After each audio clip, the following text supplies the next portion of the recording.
Students, आज हम बात करने वाले हैं कि जब आप एग्जामिनेशन रूम में बैठे हैं और प्रश्न पत्र बंट चुके हैं और आपको अब अपने प्रश्नों को किस प्रकार से उत्तर देना है, उनका किस प्रकार से प्रेजेंटेशन करना है ताकि आप अच्छे अंक प्राप्त कर सकें, इसके बारे में आज मैं आपको विस्तृत जानकारी प्रदान करूंगी।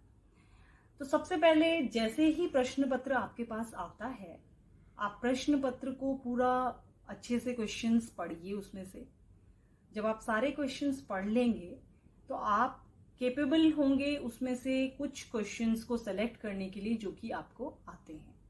सपोज अगर हम कोई एग्जाम्पल लेते हैं, मान लीजिए आपके क्वेश्चन पेपर में 10 प्रश्न आते हैं और 10 में से 7 प्रश्नों के उत्तर आपको बहुत अच्छे से आते हैं, तो सबसे पहला काम आपको ये करना है कि वो जो 7 क्वेश्चंस हैं उनको आप टिक कर लीजिए। जैसे ही आप उनको टिक करेंगे, उसमें से अगर आपको 5 ही प्रश्न करने हैं तो आप 2 क्वेश्चंस को उसमें से हटा दीजिए और वो 5 क्वेश्चंस उसमें से सेलेक्ट करिए जिनमें की डायग्राम बनने की संभावना होती है। क्योंकि ये मैंने आपको पहले भी कहा था कि बॉटनी ऐसा सब्जेक्ट है जिसमें कि डायग्राम जो है वो बहुत स्कोरिंग होता है।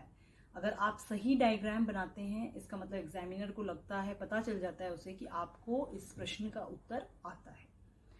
तो डायग्राम वाले प्रश्न कोशिश करिएगा, मेरा सजेशन आपको यही है कि डायग्राम वाले प्रश्नों को सेलेक्ट करें अगर वो आपको बहुत अच्छे से आते हैं तो। दूसरी बात, जब आप सेलेक्ट कर लेंगे तो आपको मार्किंग स्कीम का भी ध्यान रखना है कि प्रश्न जो भी आपने सेलेक्ट करा है वो कितने मार्क्स का है।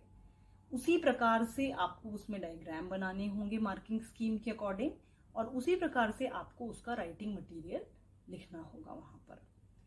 और मार्किंग स्कीम के साथ साथ आपको टाइम लिमिट भी देखनी होगी। आपको ये तय करना पड़ेगा कि अगर आपको 5 क्वेश्चंस करने हैं, कितने टाइम में करने हैं वो आपको ध्यान रखना चाहिए। और दूसरा, आपको कम से कम 10 मिनट रिवाइज करने के लिए आपने क्या लिखा है उसके लिए भी आपको छोड़ना होगा। तो क्वेश्चन कितना बड़ा है उसके अकॉर्डिंग उसका टाइम डिसाइड करिए और डिसाइड करके उतने टाइम लिमिट में उसको पूरा कीजिए।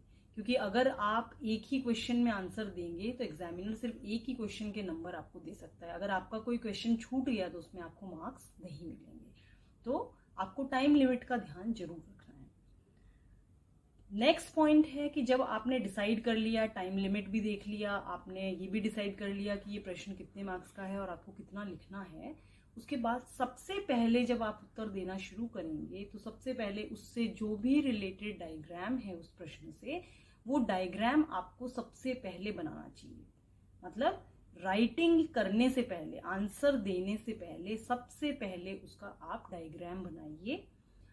डायग्राम की अगर आपको बहुत अच्छी प्रैक्टिस है तो आप पेंसिल के बजाय जेल पेन का भी इस्तेमाल कर सकते हैं और डिफरेंट कलर से भी डायग्राम बना सकते हैं। जैसे सपोज अगर हम एग्जाम्पल लेते हैं कि कोई डायग्राम जो है वो एनाटॉमी का डायग्राम है, उसके अंदर डिफरेंट लेयर्स दिखानी है, आपको डिफरेंट टिश्यूज दिखाने हैं, तो आप अलग अलग कलर से भी टिश्यू को दिखा सकते हैं।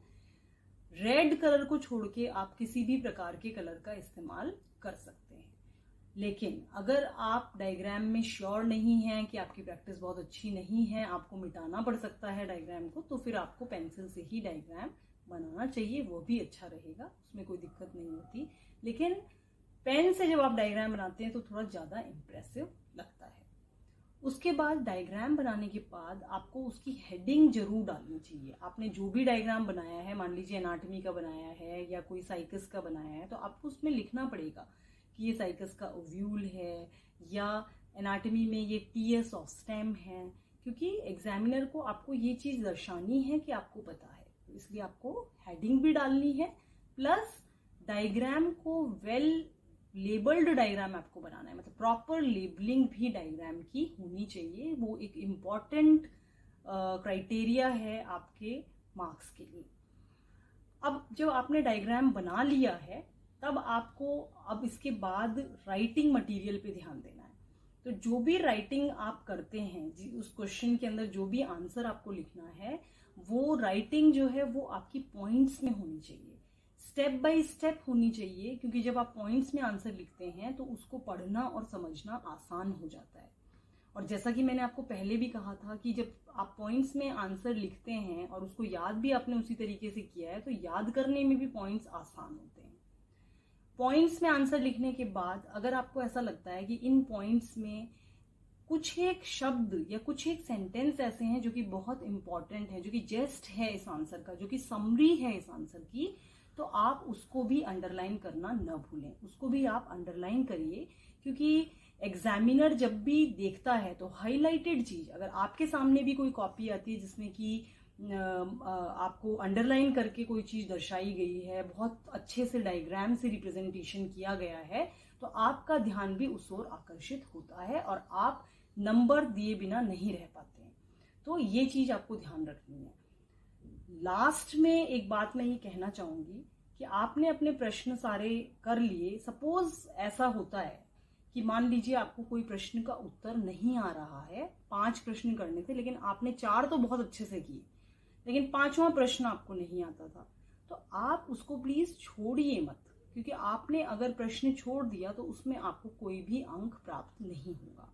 तो मेरा सजेशन ये है आपके लिए कि अगर प्रश्न मान लीजिए टेरिडोफाइट में से आता है या जिम्नोस्पर्म्स जो हैं उनमें से आता है या किसी और प्लांट ग्रुप में से आता है या और कोई टॉपिक है, अगर आपको उसकी थोड़ी बहुत भी जानकारी है, या जैसे जब हम प्लांट ग्रुप की बात करते हैं तो अगर आपको जनरल कैरेक्टर्स वगैरह भी अगर आपको पता है तो आप वह भी उसमें लिख सकते हैं। तो जो भी उससे रिलेटेड जानकारी आपको पता है वो जानकारी उसमें जरूर लिखनी चाहिए, ताकि आपको कुछ ना कुछ अंक उसमें मिल जाए। आशा करती हूँ कि ये जो मैंने आपको टिप्स दी हैं ये आपको समझ में आई होंगी। एक बार मैं इसको समराइज कर देती हूँ। सबसे पहला पॉइंट, क्वेश्चन सेलेक्ट करना।